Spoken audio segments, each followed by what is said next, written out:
Okay, okay. Yeah. All right, guys, we're going to go ahead and get started here. Once again, my name is Aaron Schober. We represent Kingdom Arms Swordfighting League, which is down about a block that way. This is Josh Lucas, some of our other students here. We're going to put on a good show for you. First thing we want to do is just kind of demonstrate a little bit about historical European martial arts. When people think of martial arts, they think about China or Japan, somewhere like that, but a lot of people forget that Europe had a lot of martial arts too, and a lot of them revolved around weapons, such as this. It's a long sword, or a two-handed sword. So Josh and I are just going to show some of the basic ways that you'd use it, and then we're going to fight for you guys, so everybody can enjoy watching this fight. Yeah, she's excited about that. There's not going to be any blood or anything, sorry. But first of all, we're going to show some basic attacks. Obviously, when people think of European sword fighting, they think about people trying to cut each other in half, and that is one of the very good techniques of this. So Josh is just going to demonstrate some cuts. So Josh, why don't you cut me? Like, I'll stand here and just you practice some cuts on me.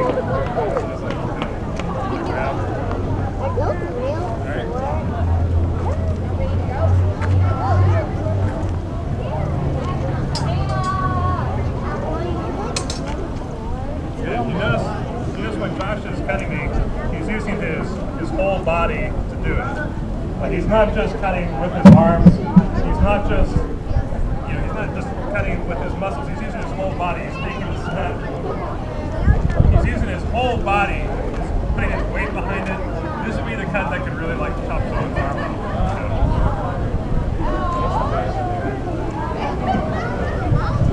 But that is not the only attack that they would do. That's the kind of stuff you see in the movies, and it's obviously very effective, but these weapons are also just as good at the thrust as well. So obviously they have a point on them, they have a tip. So I can kind of get one. Stab him here, on the knee. Coming there, it's obviously very effective as well. It doesn't take a lot of pressure to punch a knife through meat. The other basic attack is what's called a slice. This is where you're not using your full power, you're just putting the weapon on somebody and you're pushing and pulling. Like I said.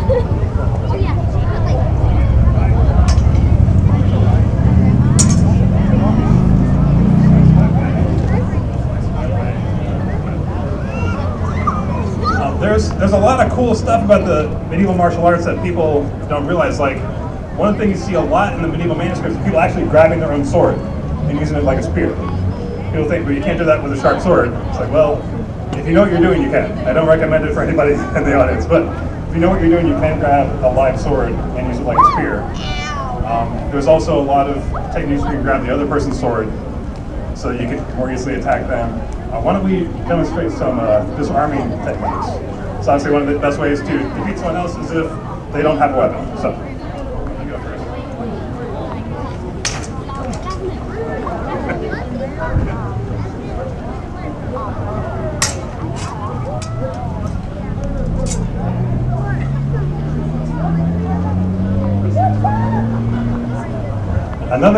One of my favorite aspects of this martial art is how much wrestling there's involved with it.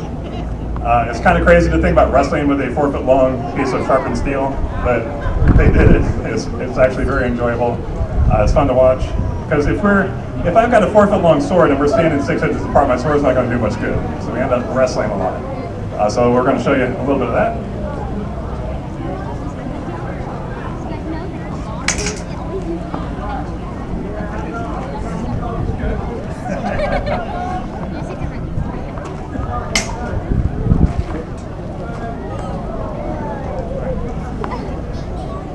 So that's just really just a few basics, kind of give you like an overview of the art. We also work with other weapons. Actually, why don't you guys?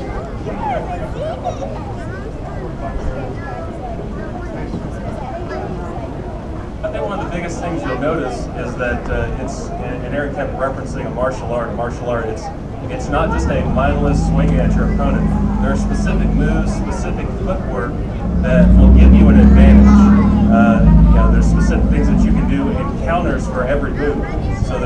no one perfect move, and that's really what makes it an art. It's something that every person practices differently and how they interpret it, and that's probably the biggest thing, is it's something that you actually get to grow and kind of learn for yourself. Yeah, absolutely. The basic longsword, I think everybody recognizes this from the movies, but it was a very popular sword, especially among the knights, because basically they could afford them. Your lesser armed person would have something like a one-handed sword here, also called an arming sword. And for a little bit more protection, they might even add a buckler, which is like a smaller shield. And I'm sure you've seen the big round Viking shields. Well, those are very specific use. The buckler is a little bit more freedom, where it's not so much defense, but it's more you can deflect and then attack quickly. When a shield, you're wanting to just kind of stand there and take the pounding until you get the moment to strike. So that's what Brandon has here. This is actually what would be a saber and also a messer. And you can see it's a saber. It doesn't. One of the biggest difference you'll notice is it doesn't have a crossguard. So when someone comes at you, you don't want that blade to come and just slide down, because you're not going to be able to catch it. It's going to cut your fingers right off. So what you actually do there is it's more of a sweeping motion, and you're deflecting it away from your body. So when the attacks come in, you're actually pushing it aside and then counter-attacking afterwards. So it's much more fluid. It's much more, I wouldn't say advanced, but it's very different than something like this, where I can actually use this as a shield to protect myself. Alright, so that's just a brief overview. Now we're going to fight, because that's what we really want to do anyway. Sparring and fighting is one of the most enjoyable things that we do. Not everybody wants to do it right away, because it is kind of rough. So any potential people interested in trying this out, we don't make people do anything that they're uncomfortable doing. It's like, we're not going to make you run the gauntlet or anything. So, but we do recommend it, because it is a lot of fun. So we're going to start with that. We're going to start with probably just a longsword versus longsword, and then we're going to let some people in the audience kind of pick different weapons to pair up and just have some fun with that. I think. Yeah, real quick on the sparring, there's actually criteria that you have to meet in the class before you can just spar. So someone who comes in and is just wild and crazy, you're going to have to calm down a little bit before I'm stepping in the ring with you. So there is a certain amount of skill that you're going to need to have before you do any free sparring, which we're about to demonstrate. So all of these guys have been with us. The least amount of time is actually just 3 months. Some of us have been doing this for years. So you'll actually there is a certain level that you have to reach before free sparring.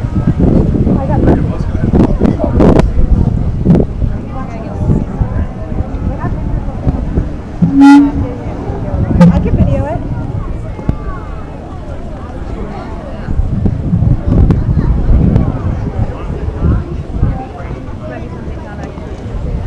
Oh, you can run it? Oh, it's your cool boy. You were totally one. Safety first. Yeah, one thing you'll notice is they're actually putting on some safety equipment. So there is some standard equipment that we use. Obviously, a face mask, which is a standardized fencing mask. This is something that the Olympic fencers would use. So it gives good protection for the face, the head, and also the back of the head. You also see them wearing gloves, because frankly, your hands and your arms are the biggest targets that someone can actually hit, because that's what's actually extending from your body. So if you make a swing, your hands are the first thing that someone's going to hit. And you can see that these guys actually have some pretty beefy gloves to try and protect your hands. So they start with the salute.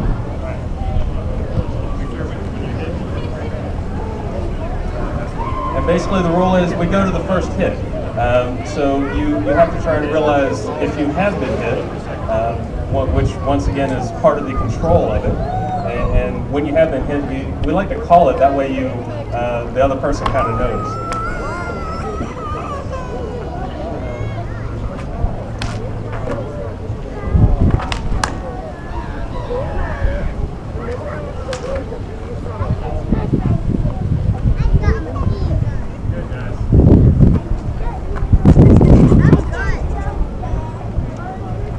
What you're actually seeing from John, who's in the black helmet, he's utilizing the various guards that you can stand in.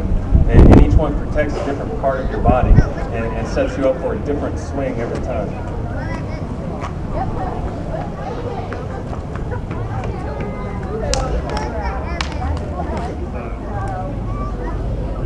That looks great, guys.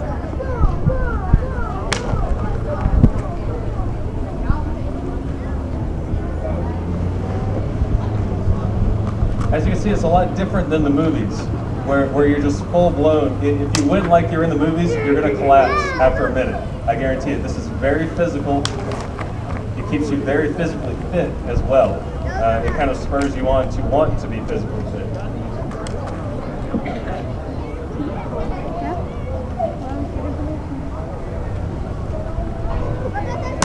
You and Sean can do it together.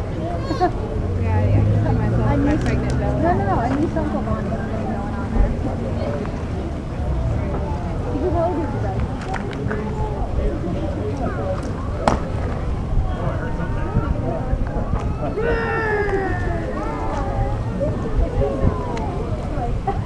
Oh my gosh, April! Another thing you notice that, unlike Olympic fencing, they're not moving back and forth in a straight line. Olympic fencing, you have to stay in the track. It's very regimented. This is much more circular, constantly trying to get to the outside of your opponent so you can get past his attack or get away from, get past his guard, get away from his attack. So you're constantly moving around each other, even trying to get behind each other sometimes. Nice.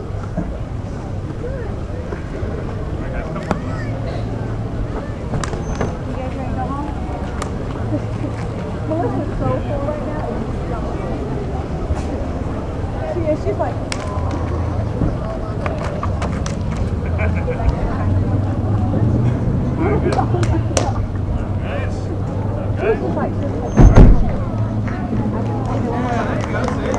Yeah, a little clapping for the gladiators here. Fighting to the death for your amusement. Okay, now Josh and I are going to fight. We have different weapons to choose from. We have the long sword, we have the single-handed sword, and the sword and buckler. So I'm going to let some different people pick what we're going to fight with. All right, so you. What weapon do you want me to use? Do you want me to use the two-handed sword, the one-handed sword, or the sword and the shield? The one-handed sword, okay. And what weapon should Josh use? The long one, the short one, or the shield? The short one? All right, thank you. All right, so Josh and I are going to fight with two single-hand swords. Well, one each, not two at a time. That's movie stuff.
definitely a workout, like we were telling you.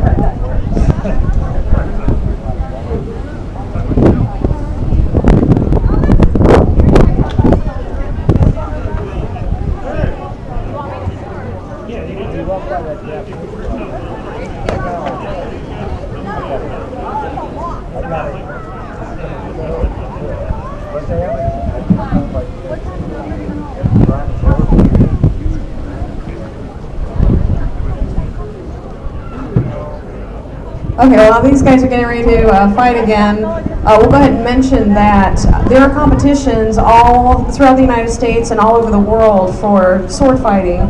Aaron has competed in competitions in Florida and Maryland, and he just got back about a month ago from a competition in Houston, Texas that had competitors from all over the world. He got to fight some of the best sword fighters in the world. Probably the biggest one is Swordfish, which is held in Sweden every year.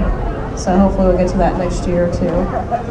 So you can get as involved in this as you want to. If it's something you just want to do for fun, you just want to have a birthday party at the school, or you want to become a competitive sword fighter, we can meet you at all levels.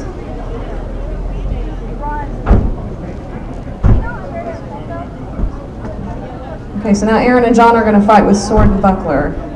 You'll notice that these bucklers, they're little shields basically, and you think, well, don't you want the biggest, sturdiest shield that you can? But those big, giant shields really slow you down. They really inhibit your mobility. So watch how these guys use these little tiny shields as a great defense and offensive weapon also.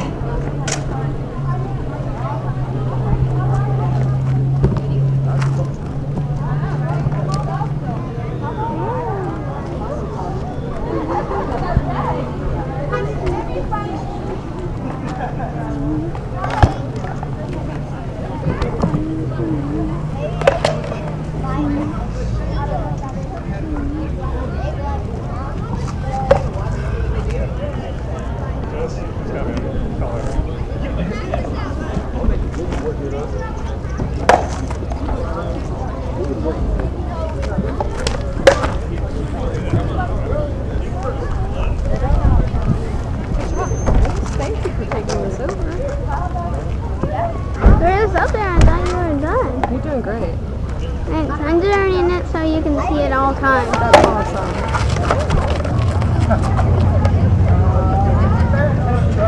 You had to try, that's alright.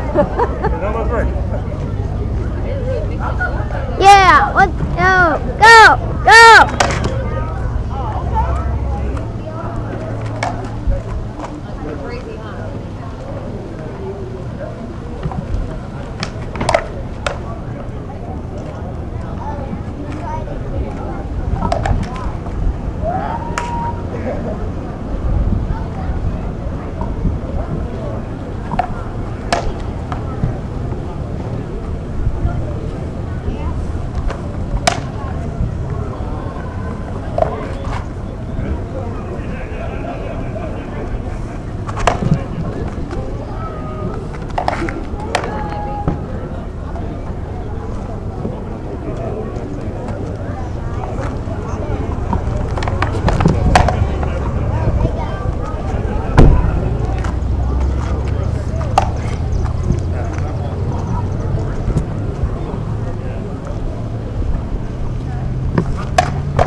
I can't see. Okay.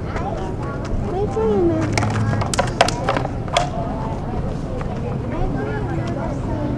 So that they can see everything on the wall. You got it.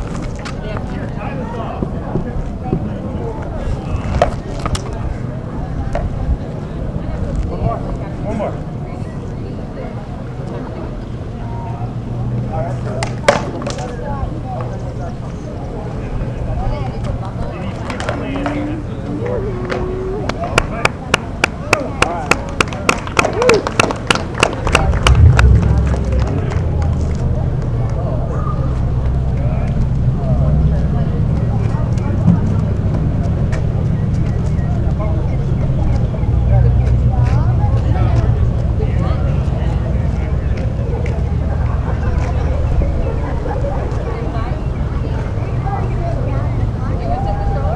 going to have some audience members come and interact?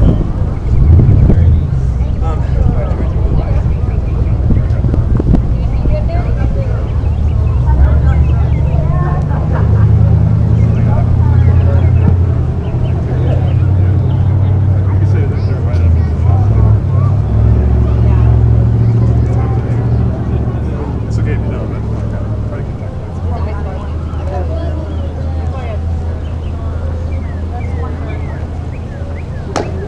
All right, go.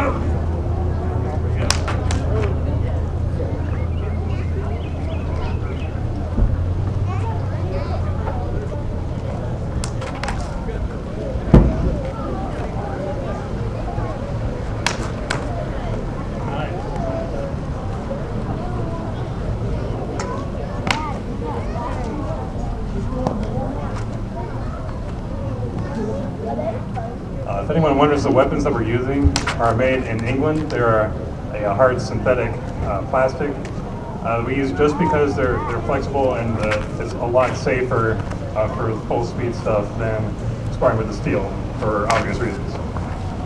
But they still hurt a lot if you get hit.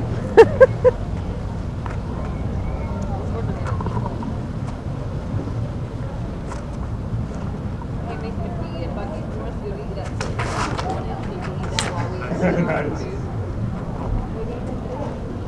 Good footwork.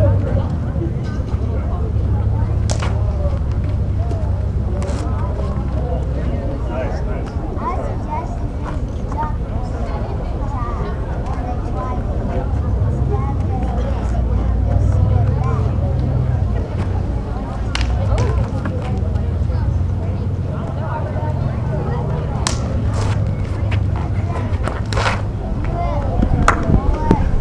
Good job, Brandon. Yeah, I saw that.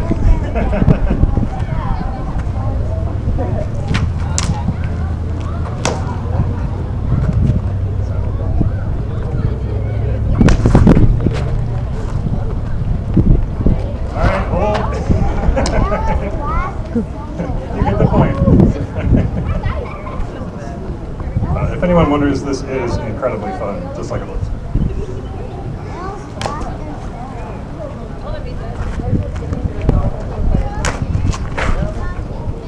That's right.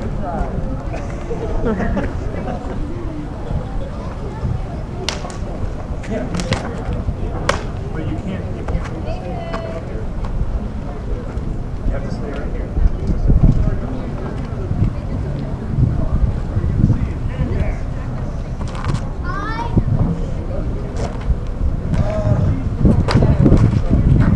Nice. Book airline tickets to fly here. I still really like this. I'll get it. Drive it. Perfect $35. Nice. I'm getting hungry. Miracle. Maybe we can come back and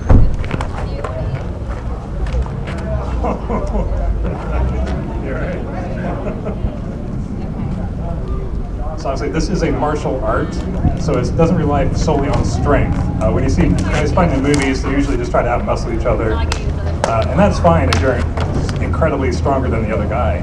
But it's a martial art. It doesn't always rely on who's stronger. Whoever has the greatest skill can trump strength. But also whoever's faster a lot of times can trump it. So it's really like a triangle. It's strength, skill, and speed, which we work on all three up in the shop.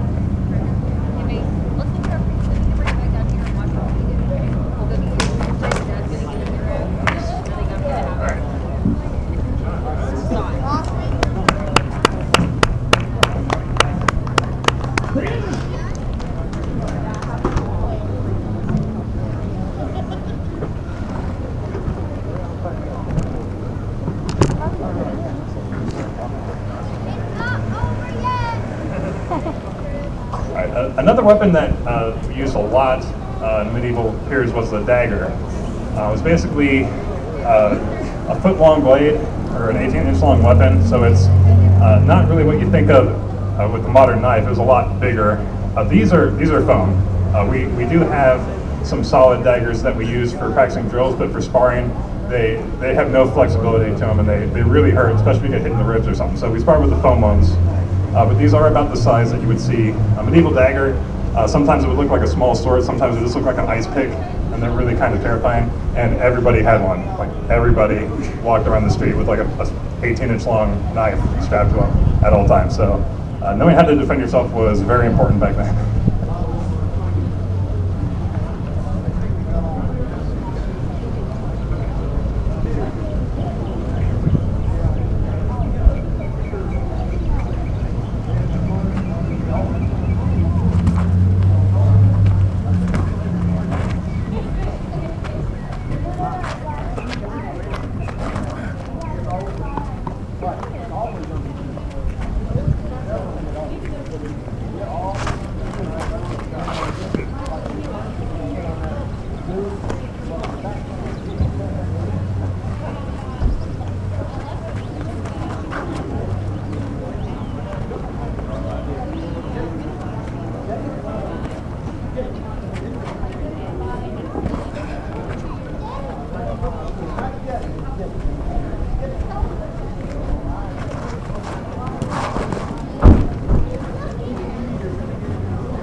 Okay, I got some ideas.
saw it for 15 minutes. Appreciate you viewing our demonstration. Hope you got a little bit of taste of what we do at Kingdom Arms Sword Fighting League. Once again, it's one block down on the second floor of the And Avon uniforms, building, costumes which or is something. kind of funny. We do Yeah, wrestling well, above the she's Avon working building. on that. Yeah. That's just kind of the way it is. They're very nice folks. They're they're excellent. So go buy some Avon and then come up and do some sword fighting. We do that all the time. So if you have some interest, feel free to come and check it out. You're welcome to come view a class. You can actually go to our website, and it has information on there about scheduling, a possible free first lesson, so you can get a taste and a You could feel do this stuff too. of what You it's could like go to Boy to Scouts do and historical things. European Come martial up in arts. a Boy Scout And once again, we trip. appreciate it. I would Hope you love enjoy, to guys. do that and stuff like that.